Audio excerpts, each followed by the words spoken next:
ഇസ്ലാമിനോട് കടുത്ത ശത്രുതയുള്ള ആളാണല്ലോ ആരിഫ് ഹുസൈൻ. ഇയാൾ നിരന്തരം ഇസ്ലാമിനെ വിമർശിച്ചു കൊണ്ടിരിക്കുകയാണ്.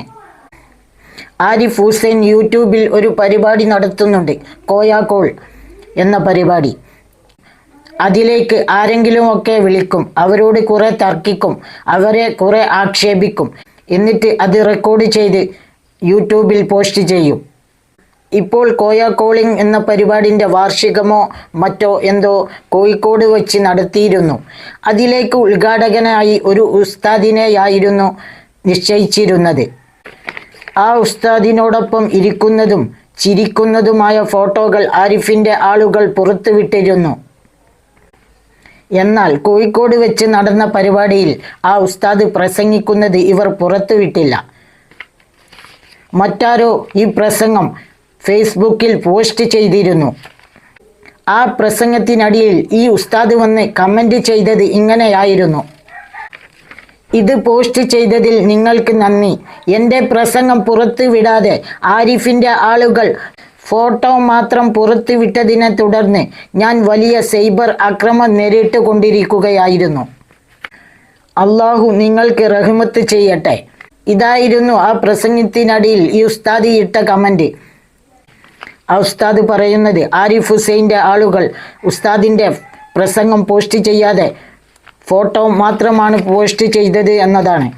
അപ്പോൾ ഇതിനെക്കുറിച്ചുള്ള ഒരു വീഡിയോ നമ്മുടെ ആരിസ് മദനി ഉസ്താദ് ചെയ്തിട്ടുണ്ട്. നമുക്ക് വീഡിയോയിലേക്കൊന്ന് പോയാലോ? അപ്പോൾ നമുക്ക് വീഡിയോയിലേക്ക് പോകാം.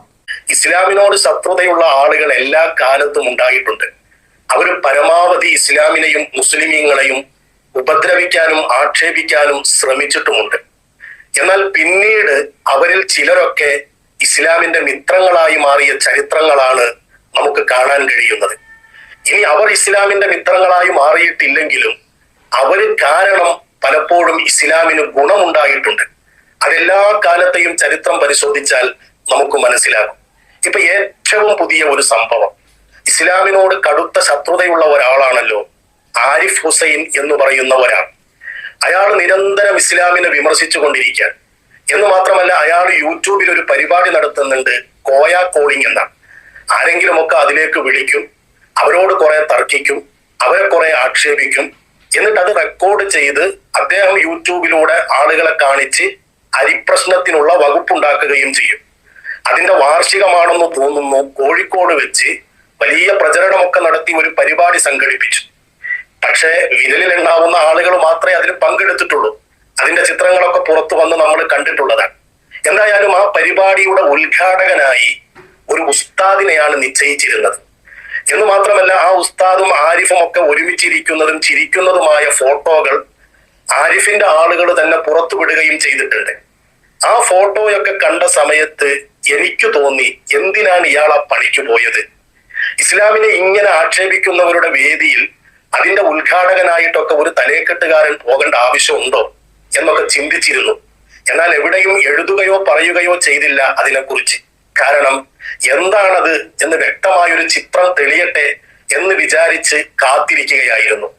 അൽഹംദുലില്ലാ, ഇപ്പൊ അതിന്റെ ചിത്രം തെളിഞ്ഞിരിക്കുകയാണ്. ആ ഉസ്താദ് തന്നെ ഇട്ട ഒരു കമന്റ് ആണ് നിങ്ങൾ ഈ കാണുന്നത്. അദ്ദേഹത്തിന്റെ പ്രസംഗം വേറെ ആരോ ഫേസ്ബുക്കിൽ പോസ്റ്റ് ചെയ്തിട്ടുണ്ട്.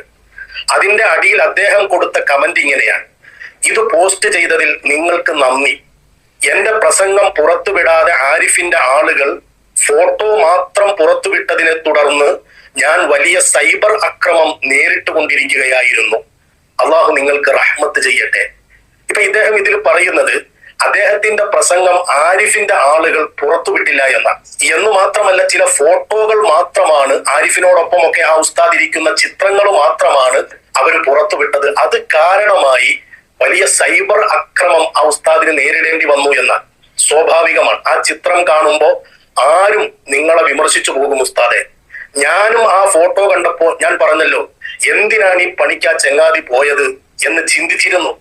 പക്ഷെ ഇപ്പോൾ നിങ്ങൾ പ്രസംഗിച്ച ആ വീഡിയോ പുറത്തു വന്നപ്പോ എനിക്ക് ബോധ്യപ്പെട്ടൊരു കാര്യമുണ്ട്. നിങ്ങൾ ആ പരിപാടിയിൽ പോയത് നന്നായി, പ്രസംഗിച്ചതും നന്നായി. എത്ര കൃത്യമായിട്ടാണ് ഉസ്താദെ നിങ്ങൾ ഇസ്ലാമിന്റെ ആശയങ്ങൾ പറഞ്ഞത്. പറഞ്ഞ വാക്കുകളിൽ ചിലതൊക്കെ നമുക്ക് പെട്ടെന്ന് ഉൾക്കൊള്ളാൻ പറ്റാത്തതുണ്ട്. വേണമെങ്കിൽ വിമർശിക്കാൻ പറ്റുന്ന രീതിയിലുള്ള ചിലതൊക്കെ നിങ്ങൾ പറഞ്ഞിട്ടുണ്ടെങ്കിലും അതിനെ ഒന്നുകൂടി നിങ്ങളുടെ മൊത്തം പ്രസംഗത്തെ വിലയിരുത്തി ചിന്തിച്ചാൽ നിങ്ങൾ ആ പറഞ്ഞത് ശരിയാണ് എന്ന് വ്യാഖ്യാനിക്കാൻ പറ്റും. ഞാൻ അതിലേക്കൊന്നും കടക്കുന്നില്ല. നിങ്ങൾ ആ പോയ പരിപാടിയിൽ നിങ്ങൾ അവരുടെ മുമ്പിൽ വെച്ച് പറഞ്ഞ ആ വാക്കുകൾ, അതിനെ ഞാൻ അഭിനന്ദിക്കുകയാണ്. എത്ര കൃത്യമായിട്ടാണ് നിങ്ങൾ അവരുടെ മുമ്പിൽ ഇസ്ലാമിനെ കുറിച്ച് സംസാരിച്ചത്, അള്ളാഹുവിനെ കുറിച്ച് പറഞ്ഞത്, നബി സല്ലല്ലാഹു അലൈഹി വസല്ലം തങ്ങളെ കുറിച്ച് പറഞ്ഞത്. ഇസ്ലാമിന്റെ പ്രവർത്തന രീതിയും ഇസ്ലാമിന്റെ ശൈലിയും എത്ര ഭംഗിയായിട്ടാണ് നിങ്ങൾ വിശദീകരിച്ചത്. എന്ന് മാത്രമല്ല ഉസ്താദെ, നിങ്ങളുടെ ആ പ്രസംഗത്തിൽ കോയാ കോളിംഗ് എന്ന ഈ തട്ടിക്കൂട്ട് പരിപാടിയിൽ എങ്ങനെയാണ് അവർ മേൽക്കൈ നേടുന്നത് എന്ന് ആരിഫിനെ മുമ്പിലിരുത്തി നിങ്ങൾ പറഞ്ഞില്ലേ? എത്ര കൃത്യമായിരുന്നു, എത്ര വ്യക്തമായിരുന്നു. നിങ്ങൾ തന്നെ ആ പരിപാടിയിലേക്ക് ഒരിക്കൽ ഫോൺ ചെയ്തപ്പോൾ നിങ്ങൾക്കുണ്ടായ അനുഭവം ഇതാണ് എപ്പോഴും ആ പരിപാടിയിൽ ആളുകൾ അനുഭവിക്കുന്നത്. അത് വലിയ അഭിമാനമായി ആരിഫ് ഇങ്ങനെ യൂട്യൂബിലൂടെ പുറത്തുവിടാൻ, കാശുണ്ടാക്കാൻ, അത് കണ്ടിട്ട് ഇസ്ലാം വിരോധികൾ ആനന്ദിക്കാൻ. സത്യത്തിൽ എന്താണ്, ഒരാൾ വിളിക്കുമ്പോൾ അയാൾക്ക് പറയാൻ അവസരം കൊടുക്കുന്നില്ല എന്നത് നിങ്ങൾ ആരിഫിന്റെ മുഖത്ത് നോക്കി പറഞ്ഞു. അന്ന് സംഭവിച്ചത് എന്താണെന്ന് പറയാൻ വേണ്ടിയിട്ടും, കാരണം ആരിഫ് സാർ അന്ന് അദ്ദേഹത്തിന് പറയാനുള്ള ആവേശം കൊണ്ട് കുറെ കാര്യങ്ങളൊക്കെ പറഞ്ഞപ്പോ എനിക്ക് ശരിക്കും സംസാരിക്കാനും സമയം കിട്ടിയില്ല. കാരണം എന്താ വെച്ചാൽ ഞാൻ അദ്ദേഹം പറയുന്നതൊക്കെ മൂടി കേട്ടത് എന്തിനു സമ്മതിച്ചു കൊടുത്തതല്ല, മറുപടി പിന്നീട് പറയാന്ന് കരുതിയതാണ്. പക്ഷെ ഞാൻ പറയുമ്പോൾ അദ്ദേഹം എടുത്ത് സംസാരിക്കുന്നത് കൊണ്ട് എനിക്ക് അങ്ങനെ വേണ്ടത്ര സംസാരിക്കാനും കഴിഞ്ഞില്ല. അപ്പൊ എന്താണെന്ന് സംഭവിച്ചത് അതും എല്ലാവരും അറിയണമല്ലോ. അതും കൂടി കണക്കിലെടുത്താണ് ഞാൻ ഈ പരിപാടിയിലേക്ക് വന്നത്. ഇതൊക്കെ കൊണ്ടാണ് ഉസ്താദെ നിങ്ങൾ ആ പരിപാടിയിൽ പങ്കെടുത്തത് നന്നായെന്ന് ഞാൻ ഇപ്പോൾ ആലോചിക്കുന്നത്. എത്ര വ്യക്തമായിട്ടാണ് ആ തട്ടിക്കൂട്ട് പരിപാടിയുടെ തട്ടിപ്പ് നിങ്ങൾ ആരിഫിനെ മുമ്പിൽ ഇരുത്തിക്കൊണ്ട് തുറന്നു പറയുന്നത്. 1.5 കൊല്ലം മുമ്പ് നിങ്ങൾ ആ പരിപാടിയിലേക്ക് വിളിച്ചപ്പോൾ നിങ്ങൾക്കുണ്ടായ അതേ അനുഭവമാണ് അതിലേക്ക് വിളിക്കുന്ന ആളുകൾക്കൊക്കെ ഉണ്ടാകുന്നത്. ആരിഫ് ഇങ്ങനെ ആവേശം മൂത്തിരിക്കുകയാണല്ലോ. ഇവിടെ നിന്ന് ഒരു വാക്ക് പറയുമ്പോഴേക്കും ആരിഫ് അങ്ങോട്ട് ചാടി ഇടപെടും. എല്ലാ നിയന്ത്രണവും ആരിഫിന്റെ കയ്യിലല്ലേ? അയാളാണല്ലോ ഈ പരിപാടി നടത്തുന്നത്. അങ്ങനെ ഇടപെട്ടുകൊണ്ട് ഇവിടെ നിന്ന് വിളിക്കുന്ന ആൾക്ക് സംസാരിക്കാനുള്ള അവസരങ്ങൾ പലപ്പോഴും നഷ്ടപ്പെടുത്തി അത് റെക്കോർഡ് ചെയ്ത് അത് യൂട്യൂബിലിട്ട് അതിലൂടെ കാശുണ്ടാക്കി അതിലൂടെ അണികളെ ഉണ്ടാക്കുന്ന ഒരു പരിപാടി, അതിന്റെ പൊള്ളത്തരം നിങ്ങൾ ചൂണ്ടിക്കാണിച്ചു കൊടുത്തത് വളരെ നന്നായി. എന്ന് മാത്രമല്ല, എനിക്കതിൽ ഏറ്റവും ഇഷ്ടപ്പെട്ട നിങ്ങളുടെ ഒരു ചോദ്യമാണ്. എത്ര വ്യക്തമായിട്ടാണ് നിങ്ങളത് ചോദിക്കുന്നത്. ആരിഫ് അയാളുടെ ഉമ്മ മരണപ്പെട്ടപ്പോ നമ്മളൊക്കെ കണ്ടതാണ്, പ്രതികരിച്ചതാണ്.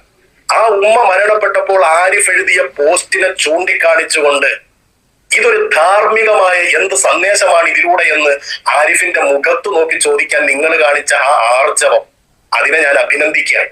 ഇവിടെ മാതാവിനെ തന്നെ എന്തൊക്കെയാണ് വിമർശിക്കുന്നത്. ഇപ്പോ മഹാനവർഗലിട്ട ഒരു പോസ്റ്റ്, സ്വന്തം മാതാവ് മരിച്ചപ്പോ അദ്ദേഹം അതിലോകത്ത് അറിയിച്ച നിങ്ങൾ കണ്ടില്ലേ?